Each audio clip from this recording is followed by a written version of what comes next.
Eh, Selamat sore rekan-rekan media dan seluruh pemirsa yang melihat langsung siaran pers ini. Dan saya minta maaf juga atas keterlambatan ini karena masalah teknis. Assalamualaikum warahmatullahi wabarakatuh. PPKM di Jawa Bali telah berlangsung selama 15 hari sejak tanggal 3 Juli. Tujuan dari PPKM ini adalah untuk menurunkan aktivitas dan mobilitas masyarakat guna mengendalikan penularan dari varian Delta yang saat ini melanda kita. Yang sama kita ketahui 7 kali lebih menular. Saya ulangi, 7 kali lebih menular dibandingkan varian sebelumnya. Telah ada berbagai kemajuan dalam hal penurunan mobilitas dan aktivitas masyarakat, dan hasil monitoring kami terhadap indikator Google Traffic, Facebook Mobility, dan indeks cahaya malam telah terjadi penurunan yang cukup signifikan terhadap penurunan mobilitas dan aktivitas masyarakat. Ini terus terang saja memberikan harapan kepada kita semua bahwa penularan varian Delta ini bisa kita turunkan. Namun penurunan mobilitas dan aktivitas masyarakat ini tidak serta-merta langsung menunjukkan penambahan kasus. Walaupun 3 hari kebelakangan ini terlihat data-data sudah mulai membaik. Karena ada masa inkubasi penularan yang telah terjadi sebelumnya dan berbagai faktor lain.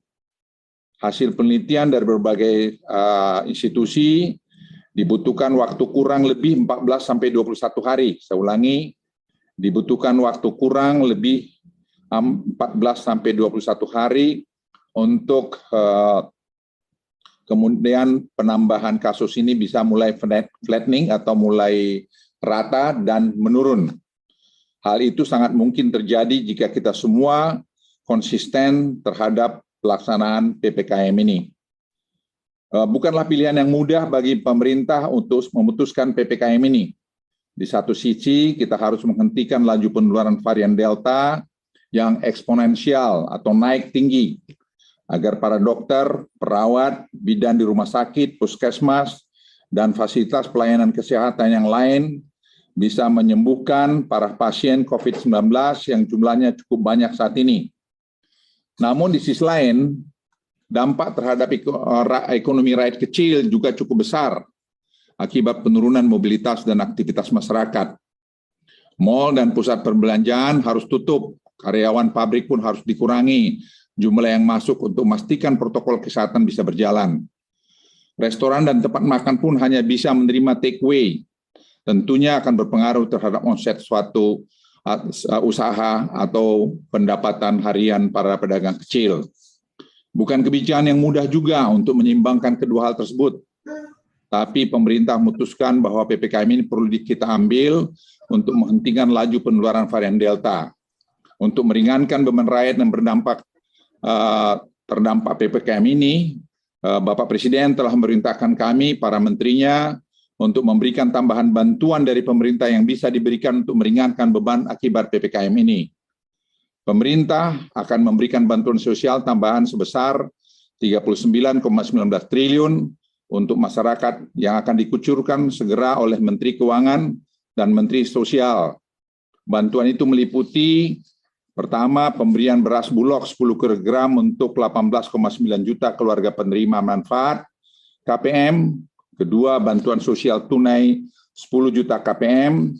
Ketiga, pemberian tambahan ekstra 2 bulan untuk 18,9 juta KPM sembako. Keempat, bansos tambahan untuk 5,9 juta KPM usulan daerah. Keenam, tambahan anggaran untuk kartu prakerja senilai 10 triliun. Dan juga subsidi listrik rumah tangga untuk 450 volt dan 900 volt diperpanjang 3 bulan sampai Desember 2021. Selanjutnya, perpanjangan subsidi kuota internet bagi siswa, mahasiswa, guru, dosen selama 6 bulan. Dan juga subsidi abonemen listrik diperpanjang sampai Desember 2021. Selain penambahan anggaran untuk bantuan sosial di atas, pemerintah juga meningkatkan alokasi anggaran untuk kesehatan sebesar 33,21 triliun, antara lain meliputi penambahan anggaran untuk biaya perawatan pasien COVID-19 di rumah sakit, penambahan insentif nakes, tenaga vaksinasi, pembangunan rumah sakit lapangan, pembelian oksigen, serta pembagian 2 juta obat gratis yang sudah dimulai oleh Presiden kemarin, isolasi mandiri bagi OTG dan gejala ringan. Saya kira nanti Ibu Menkyu, Mensos, dan Bapak Menkes bisa menjelaskan lebih detail pembagian ini. Jadi ada yang dari Mensos, TNI, Polri, dan berbagai elemen lain yang ingin berpartisipasi, dan ini akan kita lakukan secara masif. Saya ulangi, akan kita lakukan secara masif. Rekan-rekan pers yang saya cintai, kita tidak bisa menyelesaikan pandemi COVID-19 ini, terutama menghadapi varian Delta ini. Saya ulangi, menghadapi varian Delta ini. Hanya dengan menambah tempat tidur rumah sakit, dokter, dan perawat. Itu hanya sementara. Meskipun kami terus bekerja keras menambah fasilitas rumah sakit itu, hal ini hanyalah solusi sementara. Solusi permanen adalah menjalankan protokol kesehatan yang ketat dan mempercepat program vaksinasi yang Presiden perintahkan berkali-kali dan mengecek berkali-kali mengenai ini, agar tercipta herd immunity. Oleh karena itu, saya memohon dengan sangat kerjasama dari seluruh komponen masyarakat untuk mematuhi protokol kesehatan dan ketentuan-ketentuan tambahan selama periode PPKM ini, serta mengikuti program vaksinasi yang dijalankan pemerintah selama periode PPKM ini. Jumlah vaksinasi juga meningkat cukup signifikan dan akan kita targetkan 1,5 juta per hari pada bulan depan. Bapak Presiden juga sudah memberikan penekanan kepada para menteri untuk memastikan bahwa berbagai program bantuan sosial di atas bisa segera diterima oleh masyarakat miskin dan kelompok-kelompok masyarakat yang berhak, dan ini adalah prioritas dari Bapak Presiden. Saat ini kami sedang melakukan evaluasi terhadap apakah PPKM dengan jangka waktu dan apakah dibutuhkan perpanjangan lebih lanjut. Kami akan laporkan pada Bapak Presiden, dan saya kira dalam 2-3 hari ke depan kita juga akan mengumumkan secara resmi. Ada 2 indikator yang kami gunakan mengevaluasi periode transisi, di mana beberapa relaksasi bisa dilakukan jika indikator penambahan kasus konfirmasi dan bed occupancy rate trennya semakin baik. Dan kebetulan 2 hari terakhir ini kita lihat membaik, dan kita juga lihat periode 14 sampai 21 hari itu kita sudah masuki dalam periode tersebut. Maka kami akan masuk pada fase relaksasi berikutnya. Kami lihat ada beberapa daerah yang mencapai penurunan mobilitas dan aktivitas masyarakatnya sudah cukup baik, dan penambahan kasusnya sudah flattening dan sudah menurun, seperti DKI Jakarta, dan saya melihat Bali juga akan menurun penambahannya dalam 1 minggu ke depan, walaupun mungkin masih akan naik dalam 2-3 hari ke depan. Tapi kalau kita konsisten semua, saya melihat akhir Juli posisi kita akan semakin baik. Oleh karena itu saya minta teman-teman di semua tempat, di Banten, Jawa Barat, Jawa Tengah, Jawa Timur, untuk bahu-membahu, dan di tempat lain penjuru tanah air untuk melawan varian Delta ini. Terakhir, sebagai koordinator PPKM Jawa dan Bali, dari lubuk hati yang paling dalam saya ingin meminta maaf kepada seluruh rakyat Indonesia jika dalam penanganan PPKM Jawa Bali ini masih belum optimal. Saya bersama jajaran dan menteri kepala lembaga terkait akan terus bekerja keras untuk memastikan bahwa penyebaran varian Delta ini bisa diturunkan dan penyaluran bantuan sosial masyarakat. Silakan kepada Ibu Menteri Keuangan dan Ibu Menteri Sosial, Pak Menkes, untuk menambahkan. Terima kasih. Wassalamualaikum warahmatullahi wabarakatuh. Silakan Ibu Menteri Keuangan. Terima kasih Pak Luhut. Teman-teman media yang saya cintai, izinkan saya untuk menyampaikan dukungan dari APBN untuk meningkatkan bantuan kepada masyarakat dan usaha kecil, dan juga dari sisi penanganan pandemi COVID-19. Langsung kalau boleh ditayangkan halaman 3 slide saya. Kalau kita lihat hari ini, perlindungan sosial yang diberikan oleh pemerintah dalam program-program yang nanti mungkin disampaikan lebih lanjut oleh Menteri Sosial, terdiri dari beberapa program. Pertama, program Keluarga Harapan. Ini diberikan kepada 10 juta keluarga. Kalau rata-rata anggota keluarga adalah 4, ini berarti 40 juta. Diberikan selama 12 bulan. Dan masing-masing keluarga mungkin berbeda tergantung dari komposisi keluarganya. Apakah ada ibu yang hamil, apakah ada anak usia dini, apakah anaknya masih sekolah di SD, SMP, SMA, atau punya anggota yang lansia dan disabel. Itu semuanya akan diberikan berbeda berdasarkan satuan dari tadi kebutuhan komposisi keluarganya. Namun 10 juta keluarga yang paling vulnerable atau yang paling rentan ini diberikan dukungan langsung per alamat, per nama keluarga, kepala, dan per account number-nya. Selain itu, pemerintah memberikan kartu sembako kepada 18,8 juta keluarga, di mana yang 10 juta adalah keluarga yang PKH tadi. Jadi ini adalah 10 plus 8,8 juta. Yaitu setiap keluarga diberikan 200.000 per bulan selama 12 bulan, Januari hingga Desember. Dan selama COVID ini kita memberikan untuk 32,6 juta rumah tangga yang langganan listriknya 450 VA. Pada bulan Januari dan Maret yang lalu mereka diberikan 100% diskon, dan untuk April hingga September ini 50%. Ini kondisi saat ini sebelum ada tambahan. Nanti kami jelaskan tambahan-tambahan bantuan sosial. Ini untuk memudahkan nanti menjelaskan yang mana yang ditambah untuk kemudian teman-teman media bisa mengikutinya. Untuk diskon bagi rumah tangga yang 900 VA, Januari hingga Maret itu diskonnya 50% dan April hingga September 25%. Jadi program perlindungan kita saat ini hanya akan sampai September. Bansos tunai diberikan untuk 10 juta keluarga dan mereka yang bukan penerima PKH dan bukan penerima kartu sembako. Jadi ini di atas yang 18,8 juta. Diberikan lagi 10 juta keluarga ini yang bukan penerima PKH yang sebelah kiri dan bukan penerima kartu sembako. Mereka mendapatkan 300.000 per bulan selama 6 bulan. Dan datanya ada di dalam DTKS, dana terpadu untuk pemberian bantuan sosial yang dikelola oleh Ibu Menteri Sosial.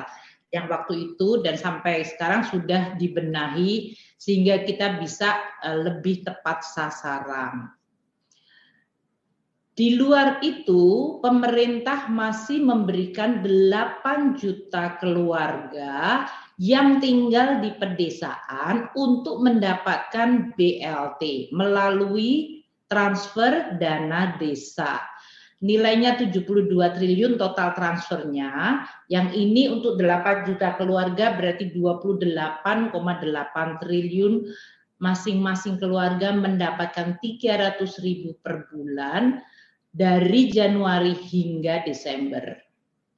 Nah, di luar bansos yang sifatnya pemberian dukungan baik secara tunai maupun dalam hal ini per keluarga maupun dalam bentuk subsidi listrik, kita masih memberikan untuk 5,6 juta orang yang mendapatkan kartu prakerja. Ini yang sudah dicairkan dan sekarang akan dicairkan. Ini nilainya 20 triliun rupiah. Yaitu setiap penerima akan mendapatkan biaya pelatihan 1 juta dan mereka mendapatkan insentif 600.000 rupiah per bulannya untuk 4 bulan. Jadi mereka total dapatnya 600 kali 4 bulan 2,4 juta. Plus kalau mereka mengisi survei, setiap kali mengisi survei mereka mendapatkan Rp50.000.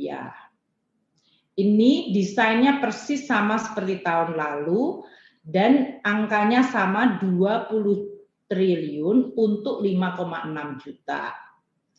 Kemudian yang terakhir adalah subsidi kuota internet.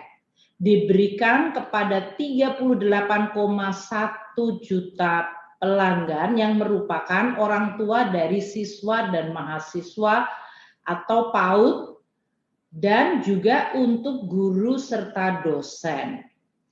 Ini 38,1 juta pelanggan yang merupakan kategori pendidikan, yaitu murid, siswa, dalam hal ini baik siswa sekolah biasa maupun madrasah, PAUD, dan juga untuk mahasiswa, serta untuk tenaga pendidiknya, yaitu guru, dosen, dan guru besar, peserta tenaga pendidikan.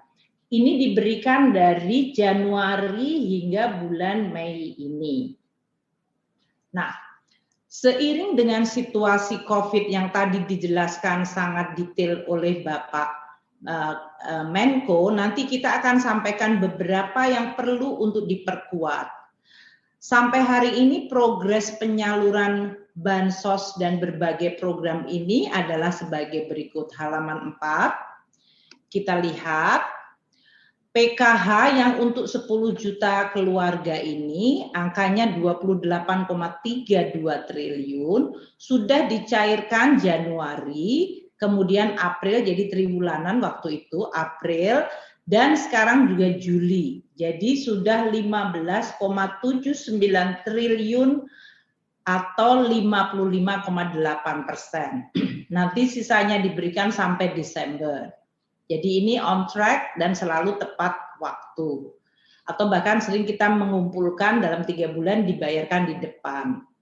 Untuk kartu sembako dari 18,8 juta penerima dengan anggaran 40,31 triliun, itu bulan Januari sampai dengan bulan Maret penerimanya sekitar 15,9 juta. Jadi belum mencapai keseluruhan alokasi yang dianggarkan. Jadi dalam hal ini Ibu Mensos katanya akan sanggup untuk menambah hingga kita bisa memenuhi 18,8 juta penerima kartu sembako tadi, yang 200.000 per bulan. Jadi kalau kita lihat Januari ada 15,9 juta mendapatkan dengan anggaran 3,19. Dan seterusnya Februari 15,9 juga, 3,18. Kemudian Maret 15,5 juta, agak turun dengan 3,1. April naik ke menjadi 15,16 juta, 3 triliun. Mei turun ke 13,12. Dan Juni juga 13,12 juta. Nah ini yang Ibu Mensos nanti akan bisa menjelaskan, karena berarti kita masih punya lebih dari 5,6 juta kelompok penerima yang bisa mendapatkan kartu sembako hingga Desember nanti. Hari ini sudah dicairkannya 24,11 triliun atau 59,8% dari total anggaran 40,31 triliun untuk program kartu sembako. Kemudian yang BST, yaitu yang 10 juta di atas PKH dan kartu sembako, di mana mereka mendapatkan 300.000 untuk 6 bulan hingga Juni ini. Penerimanya total anggarannya 18,08 triliun, penerimanya ternyata untuk Januari Februari hanya 9,6 juta. Dengan total anggaran per bulannya 2,89. Kemudian bulan Maret, Ibu sudah bisa Bu Mensos mencapai 10,13 dan 10,4. Dan nanti ini bulan Mei, Juni kita akan membayarkan untuk 10 juta. Nanti Ibu Mensos menjelaskan. Artinya untuk 6 bulan ini ada 10 juta yang bisa dibantu dengan 300.000 per bulan. Anggaran yang 18 triliun sudah dicairkan 12,31 triliun atau 68,1%. Ini nanti yang akan kita tambahkan. BLT desa yang tadi untuk 8 juta penerima, alokasi anggarannya 28,8 triliun. Dan ini realisasinya Januari baru 5 juta yang menerima. Kemudian dengan anggaran 1,5 triliun. Februari 4,42 juta dengan anggaran 1,3 triliun. Maret turun lagi menjadi hanya 3,8 juta dengan anggaran 1,07 triliun.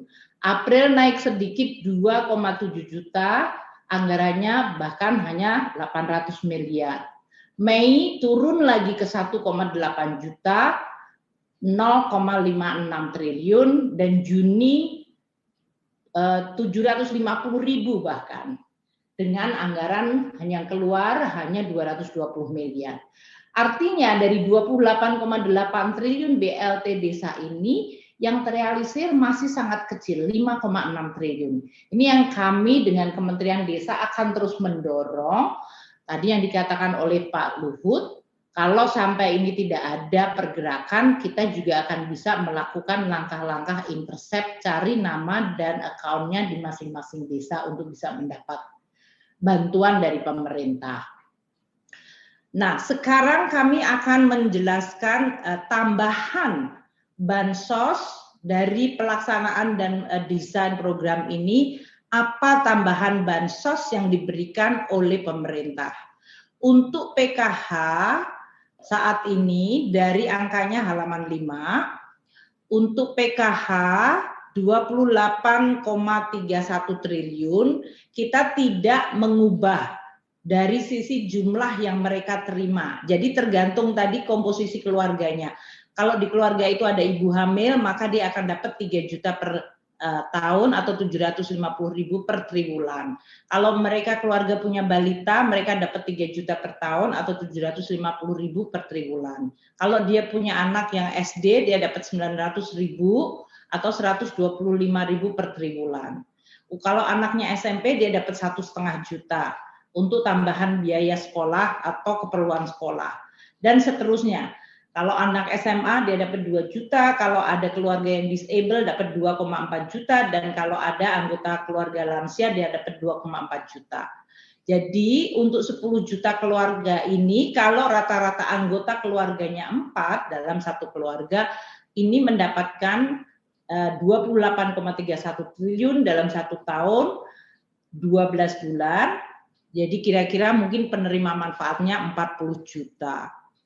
Kemudian kartu sembako yang tadi sudah saya sampaikan 18,8 juta, atau kalau rata-ratanya tadi 4 orang berarti 75,2 juta orang penerima dalam kartu sembako keluarga mendapatkan 42,37 untuk 12 bulan, di mana masing-masing dapatnya 200.000 per bulan.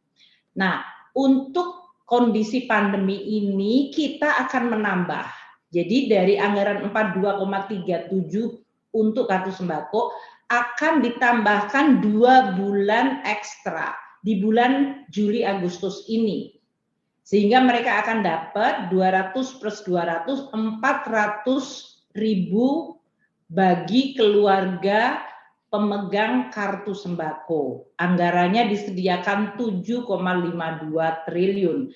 Jadi untuk ini 18,8 juta keluarga yang pemegang kartu sembako akan dialokasikan dalam 1 tahun ini menjadi 49,89 triliun. Tadi jadi mereka mendapatkan untuk tahun 2021 14 bulan pembayaran. Ini nanti yang berarti Ibu Mensos tadi karena realisasi kartu sembakonya masih jauh di bawah 18 juta, jadi Ibu Mensos mendapatkan tambahan selain tadi jumlahnya masih kurang dari 18 juta, ditambah dengan 7,52 triliun untuk 2 bulan ekstra bagi keluarga pemegang kartu sembako. Kemudian kita juga memberikan bantuan beras Bulog kepada 28,8 juta keluarga, yaitu tadi yang keluarga kartu sembako 18,8 plus yang penerima bansos tunai 10 juta keluarga, yaitu yang tadi mendapatkan 6 bulan masing-masing 300.000 per kelompok penerima. 10 kilogram per keluarga ini akan diberikan beras yang berasal dari Bulog, berarti dengan anggaran yang kita sediakan sebesar 3,58 triliun. Ini yang sekitar tadi lebih dari hampir 250.000 ton yang nanti akan dikeluarkan dari gudang Bulog yang akan dibagikan kepada seluruh keluarga PKH, BST, dan sembako, ini penerima kartu sembako. Nah, Menteri Sosial juga menerima permintaan dari daerah 5,9 juta keluarga yang diharapkan mendapatkan bantuan dari pemerintah. Jadi kita telah memutuskan bahwa keluarga ini akan diberikan sama seperti keluarga penerima kartu sembako. Jadi kita menambahkan 5,9 juta KPM. Jadi tadi Ibu Mensos nanti bekerja sangat keras untuk tadi 18,8 juta keluarga penerima sembako yang akan mendapatkan tambahan 2 bulan plus dapat beras 10 kilo, dan Ibu Mensos masih akan lagi punya calon penerima 5,9 juta kelompok penerima yang merupakan usulan daerah yang sekarang ini belum memiliki kartu, bukan penerima kartu sembako dan di luar penerima bansos tunai. Mereka akan mendapatkan 6 bulan masing-masing 200.000 per bulannya, sehingga anggarannya adalah 7,08 triliun.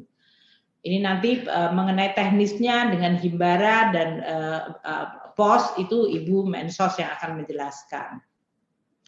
Kami akan menambah dan memperpanjang tadi diskon listrik yang harusnya selesai bulan September untuk 32,6 juta pelanggan tadi, yang 450 dan 900 PA, kita akan perpanjang hingga bulan Desember, jadi seluruh tahun, dengan tadi diskon 50% dan 25% untuk yang 450 dan 900 PA.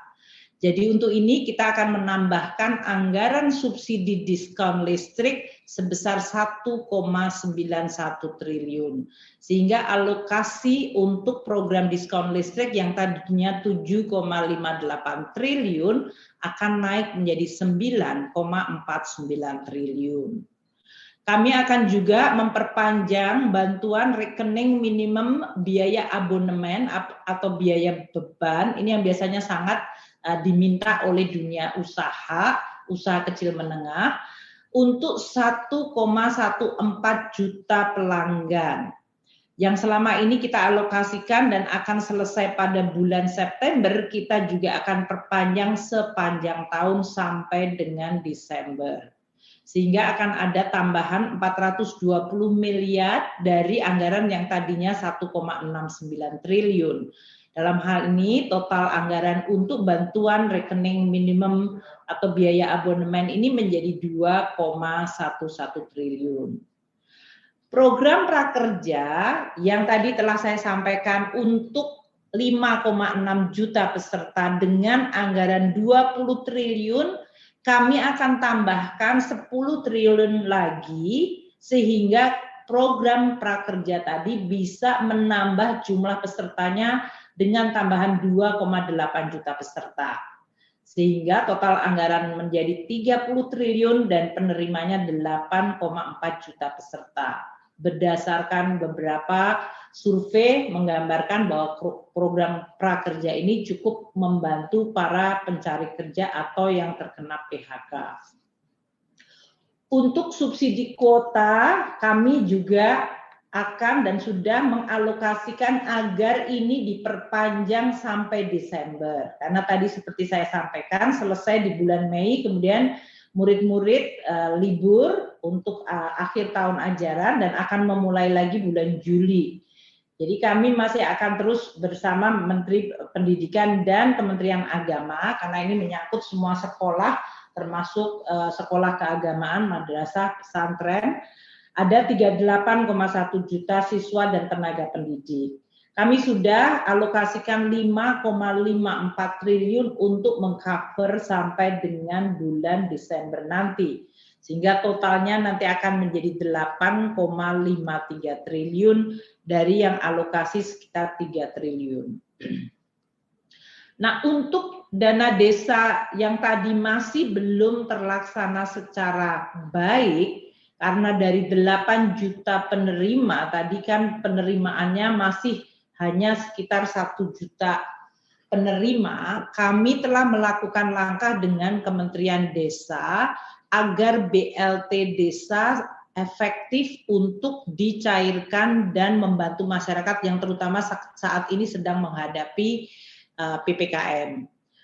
Ini pemerintah desa bisa membayarkan BLT desa, kita melakukan relaksasi dari berbagai aturan sehingga mereka tidak punya kendala untuk segera membayarkan kepada kelompok penerima di desa tersebut yang belum mendapatkan bantuan sosial apapun.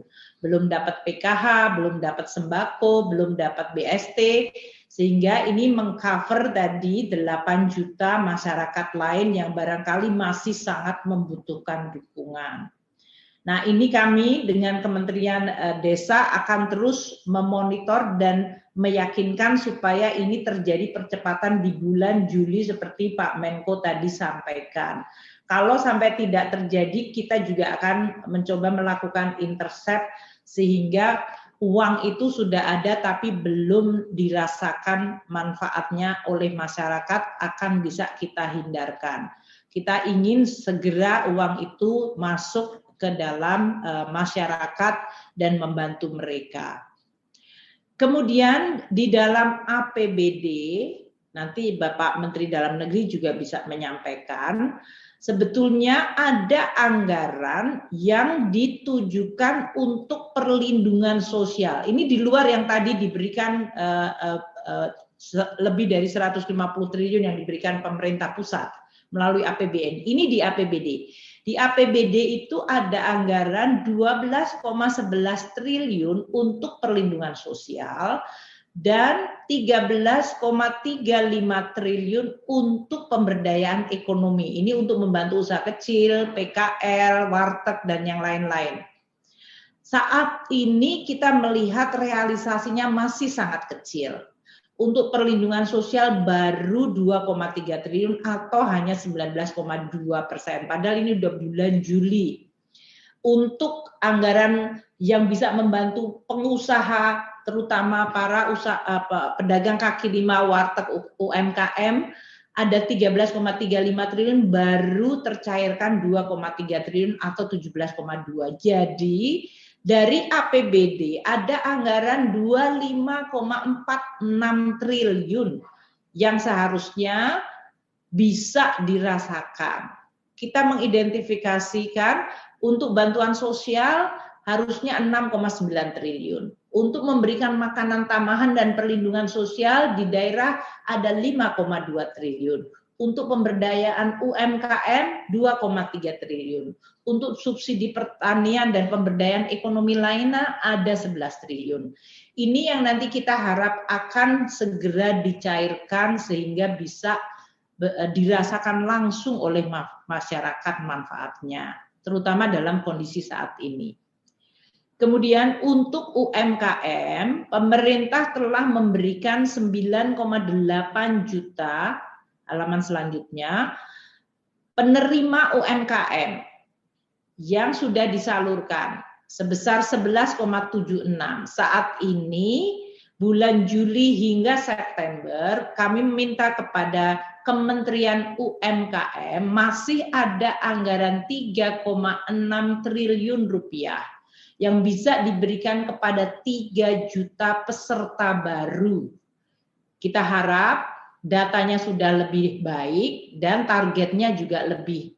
Jadi ini menambah apa yang tadi akan diberikan oleh pemerintah daerah. Ada 3 juta peserta baru yang akan mendapatkan bantuan sebesar 1,2 juta. Ini bantuan cash kepada usaha kecil yang biasanya sangat berguna untuk membeli modal kerja, memberi bahan-bahan untuk jualan dan yang lain-lain.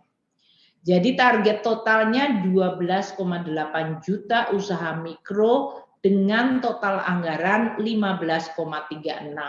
Kita berharap 3,6 ini bisa betul-betul tersalurkan terutama pada saat kita menghadapi PPKM yang tadi disampaikan oleh Pak Menko dalam kondisi di mana kita harus mencoba mencegah penularan COVID.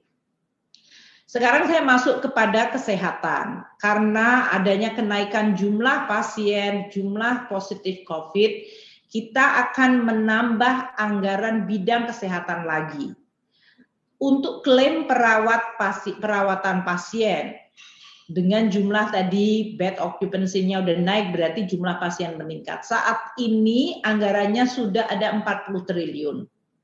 Ini termasuk yang tagihan tahun 2020. Kami akan menambahkan 25,87 triliun lagi di dalam rangka untuk mengantisipasi biaya perawatan pasien dan isolasi mandiri. Jadi total untuk perawatan pasien COVID dan isolasi mandiri akan mencapai 65,9 triliun.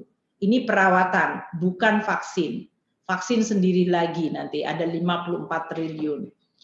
Kemudian Bapak Menteri Kesehatan dan jajaran membangun berbagai pusat rumah sakit darurat di dalam mengantisipasi kenaikan jumlah COVID ini. Asrama-asrama haji dikonversi menjadi rumah sakit darurat di Pondok Gede, di Surabaya, di Boyolali, di Bandung, di Yogyakarta. Itu membutuhkan 2,75 triliun untuk mengkonversi mereka, untuk melengkapinya.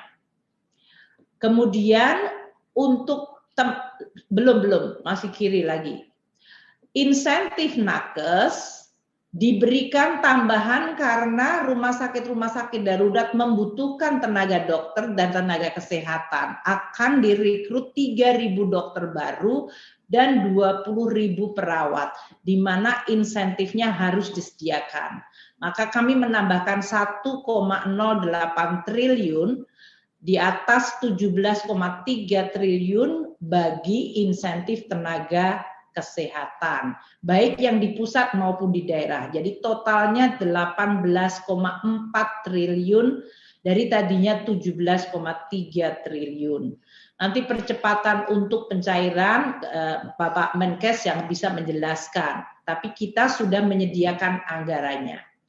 Dan sekarang juga akan dibagikan obat-obat bagi para yang terkena COVID positif tapi melakukan isolasi mandiri, diberikan paket obat isoman, isolasi mandiri, disediakan 2 juta paket. Ini terutama untuk menghindari banyak keluhan bahwa obat-obat hilang di pasaran. Kita mengalokasikan 1,17 triliun. Yang tadinya 770 miliar kita tambah 400 miliar sehingga akan mencapai 1,17 triliun. Ini paket obat yang untuk isoman. Beda dengan kalau di perawatan di rumah sakit yang masuk di dalam 65,9 triliun sebelah kiri. Nah, Presiden seperti tadi dikatakan oleh Pak Luhut, diminta kepada TNI, Polri, dan Bidan BKKBN untuk membantu pelaksanaan vaksinasi sehingga bisa terkejar 1, 2, atau bahkan 3 juta per harinya. Target yang diberikan untuk Polri 30 juta orang yang divaksin, dan yang bidan 37 juta orang yang divaksin, TNI Polri. Ini berarti mereka akan diberikan anggaran untuk vaksinasi, yaitu tenaga-tenaga yang melakukan vaksinasi 1,96 triliun. Sebetulnya anggaran ini ada di daerah, namun selama ini tidak terjadi, sehingga tadi kita mendengar keluhan dari TNI yang melakukan operasi vaksin dan mereka harus mengeluarkan dari anggarannya sendiri. Kita nanti akan berikan dan nanti anggaran yang di daerah kita akan ambil langsung sebelum kita transfer. Namanya di-intercept. Kemudian pelaksanaan penebalan PPKM Mikro yang karena ini adalah membutuhkan lebih banyak personel untuk menjaga, memberikan edukasi dan membantu masyarakat, akan ditambahkan 790 miliar untuk TNI dan Polri di dalam melaksanakan tugasnya membantu aparat di daerah di dalam melaksanakan kebijakan PPKM Mikro ini. Sekarang ini Pak Luhut dan jajaran Kemenkes sedang berupaya menambah jumlah suplai oksigen. Kita sediakan 370 miliar untuk pengadaan baik dari dalam negeri dan dari luar negeri. Yang penting kita sekarang mendapatkan suplai oksigen sesuai dengan perhitungan dari Kemenkes dan Pak Menko Luhut. Untuk vaksinasi kita berikan 57,8. Ini belum kita ubah, masih sama. Untuk pengadaannya ada 47,6 triliun dan untuk pelaksanaan vaksinasi di daerah 6,5 triliun. Yang ini sebetulnya masuk di APBD. Ini nanti yang akan kita intercept untuk bisa kita alihkan ke TNI Polri dan kepada BKKBN yang bidan-bidannya akan melakukan vaksinasi, dimobilisir untuk menjalankan vaksinasi mencapai target tadi di atas 2 juta per hari. Tentu dari insentif perpajakan seperti tadi kalau import barang-barang seperti alat kesehatan oksigen maupun dari sisi obat-obatan mereka mendapatkan insentif perpajakan yaitu tidak dipungut bea masuk maupun pajak PPN. Dan ini nilainya mencapai 20,85 fasilitas yang diberikan untuk alat-alat kesehatan dan medikal. Dan untuk penanganan lainnya, seperti untuk testing, tracing, gugus tugas, dan penanganan kesehatan di daerah, masih ada anggaran 45,93 triliun. Jadi total anggaran untuk kesehatan akan mencapai 214,95 triliun. Saya akan sampaikan halaman 15, perubahannya dengan menyikapi perkembangan COVID. Kita lihat perlindungan sosial akan naik dari 153,8 triliun menjadi 187,84 triliun. Tadi yang untuk berbagai tambahan bagi bantuan sosial. Kesehatan yang kemarin sudah naik dari 172 triliun ke 193,93 triliun, sekarang akan naik lagi menjadi 214,95 triliun. Yang lain masih relatif sama. Untuk dukungan UMKM, untuk insentif usaha 62,8, UMKM sedikit turun karena lebih pada kredit untuk penjaminan kredit modal kerja, tapi bukan tadi yang pemberian bantuan tunai. Dan program prioritas lainnya masih tetap di 117,9 triliun. Jadi dana PEN dan penanganan COVID naik dari 699,43 triliun menjadi 744,75 triliun. Kalau kita lihat tabel terakhir halaman 16, ini kita lihat yang 5 Juli waktu itu telah disampaikan di sidang kabinet dan sudah juga saya sampaikan di dalam rapat dengan DPR untuk laporan semester, angka masih di 699,43 untuk program penanganan COVID dan pemulihan ekonomi. Sekarang dengan keputusan yang tadi telah disetujui oleh Bapak Presiden akan naik menjadi 744,75 triliun. Kesehatan naik lagi dari 193 menjadi 214,9. Perlinsos naik dari 153,86 ke 187,84. Program prioritas masih sama, insentif usaha masih sama, yang dukungan UMKM korporasi menurun sekitar 10 triliun. Jadi total akan perlu tambahan 55,2 triliun. Kami akan melakukan refocusing lagi untuk terus meneliti dan menyisir anggaran-anggaran baik di kementerian lembaga maupun daerah supaya semuanya ditujukan prioritasnya sekarang adalah membantu rakyat menangani COVID dan untuk membantu agar dunia usaha bisa pulih kembali. Demikian Bapak Menko yang kami bisa sampaikan. Mohon maaf agak panjang. Kami kembalikan ke Pak Luhut. Bu Ani, terima kasih atas penjelasan yang panjang lebar. Saya kira masyarakat bisa melihat detail bagaimana upaya pemerintah untuk tadi menangani masalah varian Delta ini. Sekarang kita dengarkan Menteri Sosial, Ibu Risma, untuk menjelaskan eksekusi daripada apa yang sudah disampaikan oleh Ibu Ani tadi. Saya silakan Ibu Risma. Terima kasih Pak Menko Marinvest dan Ibu Menteri Keuangan yang telah menjelaskan secara detail sekali. Jadi perlu kami sampaikan bahwa tadi penerima bantuan sosial itu yang rutin sejak beberapa tahun itu adalah PKH sejumlah 10 juta yang tadi sudah dijelaskan oleh Ibu Menkyu bahwa rinciannya adalah masing-masing keluarga.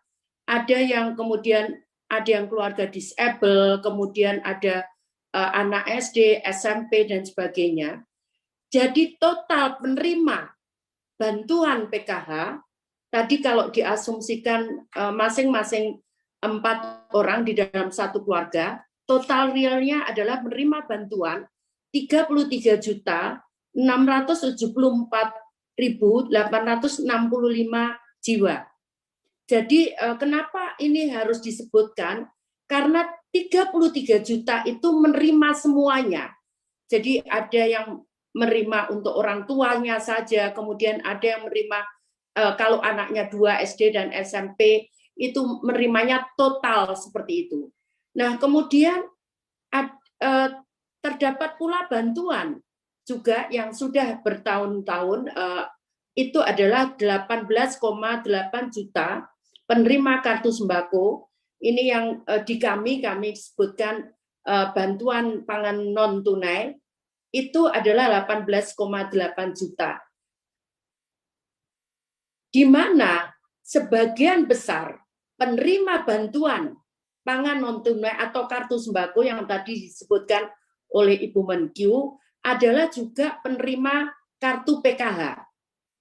Nah, sehingga sisanya yang sebesar 5,6 juta itu belum menerima PKH.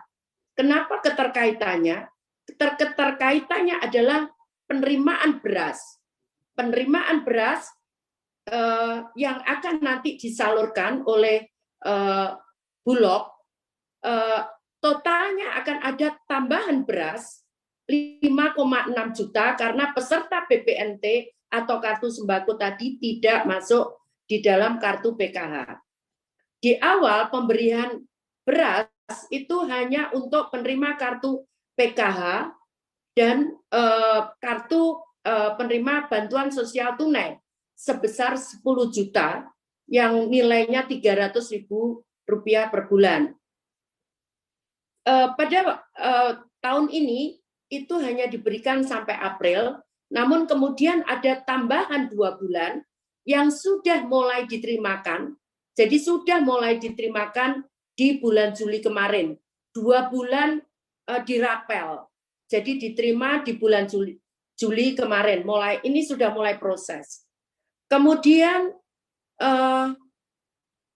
masing-masing keluarga PKH dan BST itu akan menerima beras sebesar 10 kg per kakak. 10 kg per kakak, ditambah tadi peserta kartu sembako atau BPNT yang belum menerima dari beras PKH, maka akan diberikan beras PKH sejumlah 5,6 juta jiwa. Itu di Jawa. Kalau totalnya dengan di Indonesia 8,8 juta. Kemudian tadi disampaikan oleh Bu Menteri bahwa BPNT atau kartu sembako akan ditambah 2 bulan. Jadi sebetulnya totalnya nanti seolah-olah seperti 14 bulan. Namun itu akan diterimakan di bulan Juli dan Agustus. Jadi peserta 18,8 juta BPNT akan menerima tambahan 2 bulan senilai per bulannya 200.000 per bulan. Kemudian tadi disampaikan kenapa angkanya masih ada yang bergerak, karena memang ada proses yang mengganti yang meninggal dan sebagainya, sehingga kami harus mengganti data baru yang kemudian disampaikan ke bank sebagai bank penyalur, terutama PKH dan BPNT, untuk merubah hal data tersebut. Sehingga kenapa belum tuntas 18,8 juta. Perlu kami sampaikan bahwa untuk PKH dan kartu sembako atau BPNT itu disalurkan melalui Bank Himbara, Bank Himpunan Bank Negara, ada BNI, BRI, kemudian Mandiri, dan satunya BTN.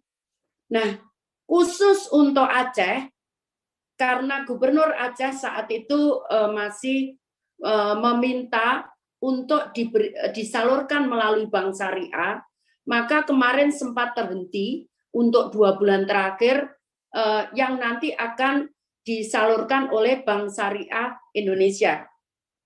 Kemudian ada usulan baru dari daerah untuk penambahan yang kami masukkan di dalam rencana penerima bantuan kartu sembako atau BPNT. Tadi diusulkan oleh sudah disampaikan oleh Bu Menkyu bahwa masing-masing akan menerima 200.000 per bulan selama 6 bulan. Dan kami juga mengusulkan yang 5,9 juta ini juga akan menerima beras. Kemudian perlu kami sampaikan bahwa untuk PKH, BST, dan BPNT itu sudah mulai disalurkan sejak awal bulan Juli.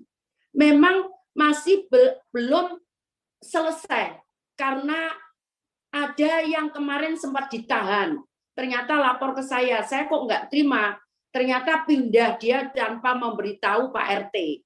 Sehingga kita juga sempat hentikan. Jadi saya berharap ini tidak kita harus cek dulu dengan data kita. Kenapa mereka tidak terima? Ada yang pindah. Kemudian ada yang lapor ke saya, Bu, saya tidak terima. Kenapa? Setelah saya cek, loh, kamu menerima, ini ada buktinya, kamu terima fotonya. Iya, Bu, saya minta bantuan yang ini lagi.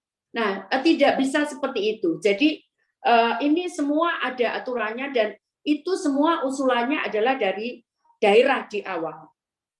Seperti itu. Nah, kemudian perlu kami sampaikan bahwa penyaluran beras nanti itu akan disalurkan oleh Bulog langsung ke penerima manfaat, sedangkan data itu dari kami, Kementerian Sosial. Jadi itu yang perlu kami sampaikan. Kemudian dari Kementerian Sosial juga kami membantu untuk operasional pada saat ada penertiban, mungkin ada keluhan dari warga bahwa mereka tidak bisa dan mereka belum menerima bantuan dari bantuan sosial, kami menyalurkan 3.000 pack daerah dan pada daerah-daerah kota ibu kota kami akan menyalurkan 6.000 pack. Kemudian untuk itu kami juga membuat dapur umum yang kami melayani para rumah sakit yang untuk mensupport nakes yang mungkin mereka terlalu berat, sehingga kita juga atur gizinya, ada daging, ada telur yang diharapkan bisa mensupport. Kemudian tenaga untuk makam, petugas makam, ada juga dimintakan dari daerah ke dapur umum kami. Kemudian juga ada petugas-petugas lainnya, serta juga ada beberapa warga yang mengajukan di kampung yang melakukan isolasi mandiri. Mereka juga meminta bantuan makanan kotak di dapur umum kami. Jadi itu kelengkapannya. Jadi mulai bulan Juli ini yang baru, karena yang lain sudah kita gelontorkan melalui Himbara maupun PT Pos, ada usulan 5,9 juta baru dari daerah yang nanti akan kita proses, serta penambahan 2 bulan untuk 18,8 juta penerima kartu sembako atau BPNT. Itu yang nanti akan baru, serta penambahan beras untuk masing-masing penerima bantuan sosial. Demikian Pak Menko, saya kembalikan.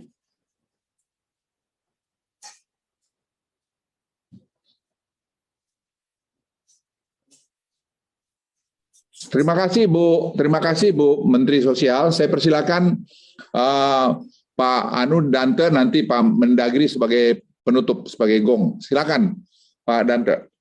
Terima kasih Pak Menko. Yang terhormat Ibu Menteri dan Bapak Menteri serta teman-teman media sekalian, bahwa ada kabar baik tentang belakangan ini bahwa bor rumah sakit sudah mulai flat di Jakarta. Ini mungkin akibat penambahan dari tempat tidur yang cukup signifikan dan angka yang masuk ke rumah sakit mudah-mudahan kita harapkan untuk beberapa hari ke depan tidak terlalu masif lagi. Ada penambahan tempat tidur, kira-kira 1.000 tempat tidur di Wisma Haji.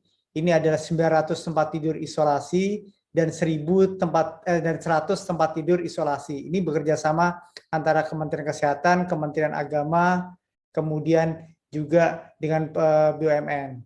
Kami juga akan menambahkan 300 tempat tidur di Rumah Sakit Cipto Mangunkusumo dan sekitar 300-400 tempat tidur lagi di beberapa rumah sakit di Jakarta, sehingga total hampir terdapat penambahan 2.000 tempat tidur di seluruh Jakarta.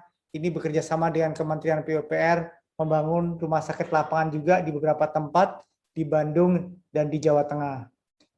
Mengenai oksigen, bahwa kita tahu kebutuhan oksigen harian sebelumnya mencapai sekitar 400 ton per hari. Dengan adanya peningkatan secara eksponensial pada kasus-kasus COVID belakangan ini, maka kebutuhan oksigennya menjadi 5 kali lipat. Tentu ini harus kita antisipasi dengan berbagai macam hal. Dengan bekerja sama dengan Kementerian Perindustrian, kami sudah melakukan rekonversi dari penggunaan industri yang tadinya besar menjadi sekitar 90% digunakan untuk kebutuhan oksigen medis. Sehingga sekarang hanya tinggal 10% lagi kebutuhan yang digunakan untuk kebutuhan industri. Tentu masih ada beberapa kekurangan di sana-sini, bahwa distribusi juga memerlukan perhatian dan ini sedang kita lakukan relokasi. Kebutuhan distribusi ini kami terus bekerja sama dengan berbagai macam sektor, antara lain adalah dengan satgas-satgas di provinsi. Hampir setiap hari kami bertemu dan melakukan pendistribusian oksigen dengan prioritas yang kami lakukan secara digital. Penambahan oksigen yang tersalurkan secara digital ini sangat membantu, karena itu kami mohon kepada semua rumah sakit untuk mengisi SIRS online oksigen. SIRS online oksigen ini adalah format digital yang digunakan untuk memprediksi berapa kebutuhan oksigen untuk tiap rumah sakit, sehingga kita bisa melakukan distribusi ini secara maksimal dan secara terencana. Sehingga bukan ketika oksigennya habis, baru kemudian rumah sakit berteriak. Jadi ini akan membuat kita menjadi lebih terdistribusi lagi dengan lebih baik lagi. Kemudian juga kita akan menambah sekitar 20-30 ribu oksigen konsentrator. Oksigen konsentrator ini akan mensuplai dengan jumlah sebesar itu kira-kira 600 ton oksigen per hari yang akan dibutuhkan. Oksigen konsentrator ini bisa mensuplai kira-kira 10 liter oksigen per menit untuk kebutuhan tempat-tempat di kamar isolasi maupun di tempat-tempat rawat-rawat di rumah sakit isolasi tersentral. Kemudian pasokan obat bisa saya laporkan bahwa di dalam negeri relatif terkontrol pasokannya. Kami menyadari bahwa ada obat-obat impor yang memang secara global pasokannya sangat ketat, dan obat-obat tersebut antara ada Remdesivir, Actemra, Gamaras, atau IVIG.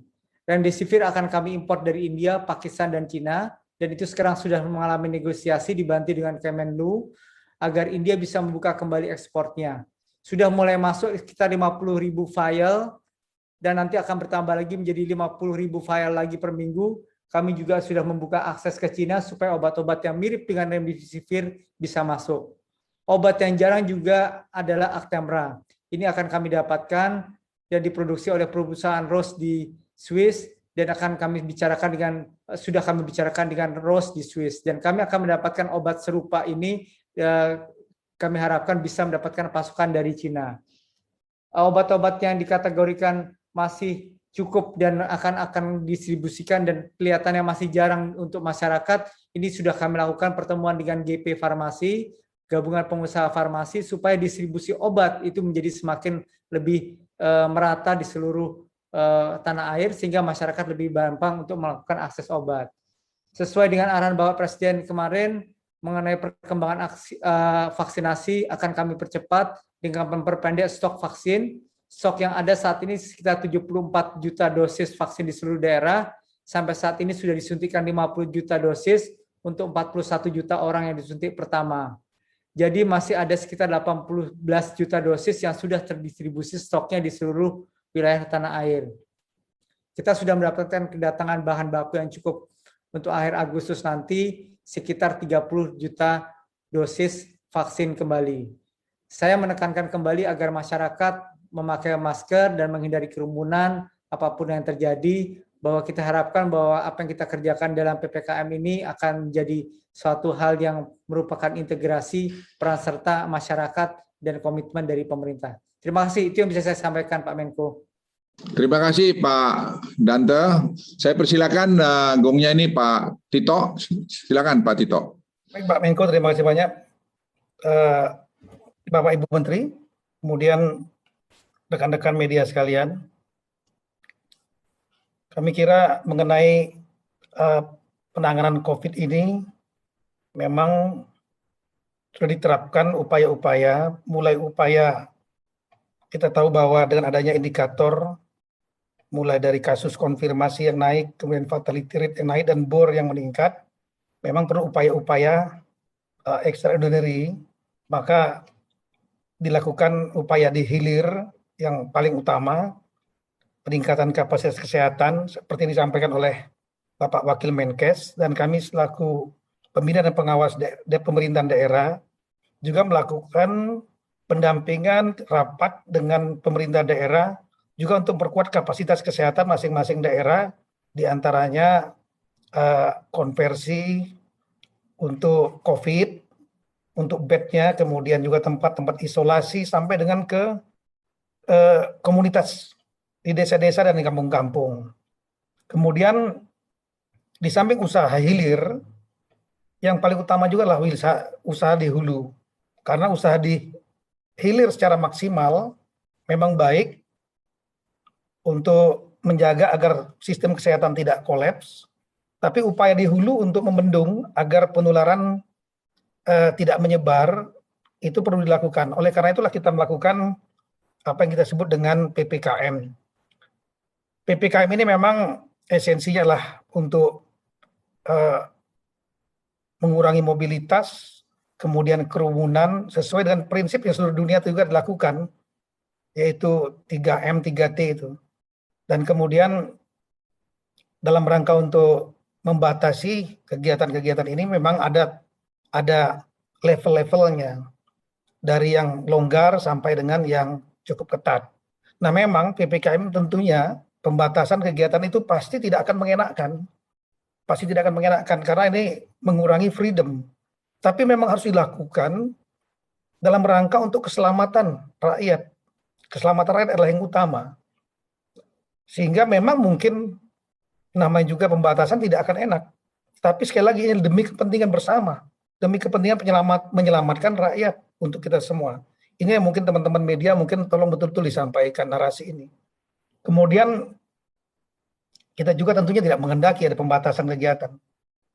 Tapi memang kita harus lakukan. Kemudian yang berkaitan dengan PPKM ini, memang Bapak Presiden memberikan penekanan, yaitu agar dilakukan dengan cara-cara yang humanis, kemudian santun, kemudian manusiawi,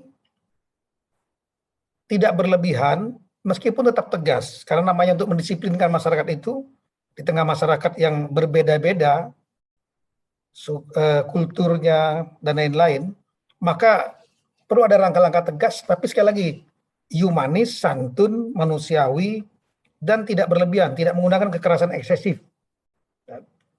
Ini contoh seperti kasus di Goa, sudah dilakukan penindakan, saya juga langsung menelpon kepada Bupati, Pak Adnan Yassin Limpo, langsung dicopot, dan lain-lain. Nah, kemudian, tapi jangan sampai mengurangi moral dari teman-teman, karena ini memang resiko kita bekerja. Yang penting jaga jangan sampai emosi gitu. Kemudian arahan juga Bapak Presiden, namanya juga pembatasan, pasti akan terdampak. Ada yang terdampak, terutama bidang-bidang ekonomi pasti akan terdampak, UMKM juga ada yang terdampak. Nah, untuk masyarakat juga ada yang mungkin karena kegiatan ekonomi, kegiatan produksi berkurang, maka akan terdampak. Oleh karena itu, arahan Bapak Presiden betul-betul didata masyarakat yang terdampak itu dan kemudian dibantu. Dan saya kira Bapak Ibu Menteri Keuangan sudah menjelaskan secara detail sekali skema dari pemerintah pusat.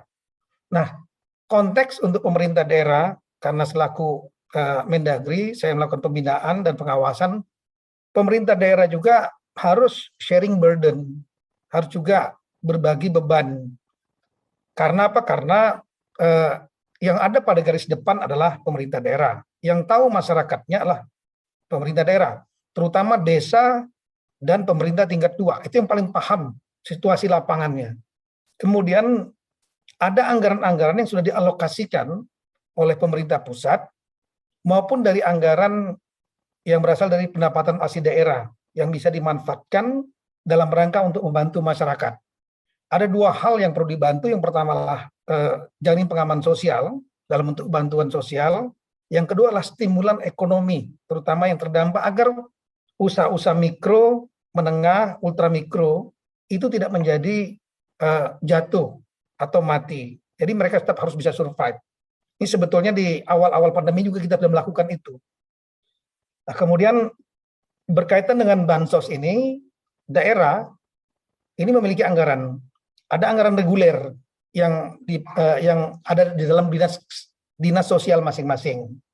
Nah, problemnya adalah kadang-kadang teman-teman daerah ini meminta menunggu program dari pusat, dari Kemensos. Nah, di tengah situasi yang mendesak seperti ini, maka kita sudah menyampaikan tadi siang sudah dengan rakor dengan seluruh kepala daerah, dengan Menko Ekonomi juga, dengan Ibu Menteri Keuangan juga, Ibu Mensos, agar daerah segera untuk menyalurkan, menggunakan, merealisasikan mata anggaran bantuan sosial dan bisa bila perlu dibantu dari mata anggaran BTT, belanja tidak terduga, itu dapat digunakan untuk membantu masyarakat yang terdampak di wilayahnya. Kemudian dana desa yang 8% itu juga dapat digunakan untuk membantu masyarakat di desa masing-masing yang kesulitan atau terdampak akibat PPKM. Kemudian kami juga sudah rapat dengan seluruh kepala daerah kepada Kasatpol PP, Dirjen Administrasi Wilayah yang menangani PP, Satpol PP, itu sudah menyampaikan hari Jumat yang lalu dengan seluruh Kasatpol PP belajar dari pengalaman kasus di Goa agar jangan sampai terulang peristiwa yang sama, kemudian menjaga moral anggotanya masing-masing. Kami juga tadi menyampaikan pada saat rapat dengan seluruh kepala daerah jam 10.30 tadi pagi, juga ada sampaikan penekanan mengenai tata cara penanganan PPKM dalam rangka penegakan hukum oleh Satuan Polisi, Satpol PP, kemudian juga mengenai penggunaan anggaran Bansos, kemudian anggaran BTT dalam rangka untuk Bansos. Dan prinsip utama adalah Bansos ini kita harapkan, Bansos ini tidak usah nunggu dari pusat. Jadi begitu di daerah melihat ada masyarakat yang kesulitan, segera untuk dibantu. Prinsipnya adalah tidak melakukan markup dan kemudian memang tepat sasaran pada masyarakat yang benar. Sepanjang itu dilakukan dengan benar, saya sudah disampaikan oleh Pak Menko, Pak Luhut beliau menyampaikan dan kami juga siap mendukung. Kita akan tanggung jawab sepanjang itu memang digunakan untuk kepentingan masyarakat yang terdampak. Tidak usah nunggu, ini diskresi kepada kepala daerah masing-masing. Dan juga nggak di-markup. Itu saya kira, apalagi ada tadi rapat sudah dengan kepala BPKP akan melakukan pendampingan. Sehingga kita harapkan betul-betul jangan ragu-ragu kepala daerah untuk segera menyampaikan bantuan kepada masyarakat masing-masing, termasuk dana desa. Nah, kemudian tadi memang ada usulan dari salah satu gubernur agar dikeluarkan aturan dari Mendagri, peraturan Mendagri seperti tahun lalu. Tahun lalu memang ada peraturan bersama Mendagri dengan Menteri Keuangan tentang realokasi APBD yang digunakan untuk 3 hal, yaitu penanganan pandemi COVID, kemudian jaring pengaman sosial, kemudian stimulan ekonomi untuk menjaga agar terutama yang menengah, mikro, ultra mikro itu tidak jatuh. Nah, ini Ibu Menteri Keuangan sudah mengeluarkan peraturan Menteri Keuangan, yaitu 8% dari dana DAU dan DBH itu dapat digunakan untuk penanganan pandemi COVID yang meliputi 5 hal. Penanganan COVID-19, dukungan vaksinasi, dukungan kelurahan untuk PPKM, insentif tenaga kesehatan, dan belanja kesehatan lainnya, dan kegiatan prioritas yang ditetapkan oleh pemerintah pusat. Nah, memang kita lihat ada hal yang diminta oleh ketegasan dari pemerintah daerah supaya realokasi dalam rangka untuk jaringan pengaman sosial dan stimulan ekonomi ini juga dapat disampaikan secara tegas. Kami akan berkoordinasi dengan Ibu Menteri Keuangan sesegera mungkin, paling lambat Senin saya kira, berusaha untuk mengeluarkan peraturan di mana daerah bisa merealokasikan APBD mereka untuk jaring pengaman sosial dan stimulan ekonomi. Sehingga ini bisa menjadi dasar betul bagi daerah untuk tidak ragu-ragu merealokasikan APBD-nya untuk kepentingan bansos maupun stimulan ekonomi. Kemudian yang berikutnya ingin kami sampaikan bahwa Bapak Presiden juga sudah menyampaikan agar realokasi yang disampaikan oleh Ibu Menteri Keuangan 8%, kemudian ada dana bantuan operasional kesehatan tambahan yang bisa digunakan dalam rangka penanganan pandemi COVID ini betul-betul bisa direalisasikan. Tapi realisasinya masih rendah. Termasuk insentif tenaga kesehatan itu menjadi prioritas oleh Bapak Presiden. Kami sudah menyisir dan sudah rapat berkali-kali dengan kepala daerah.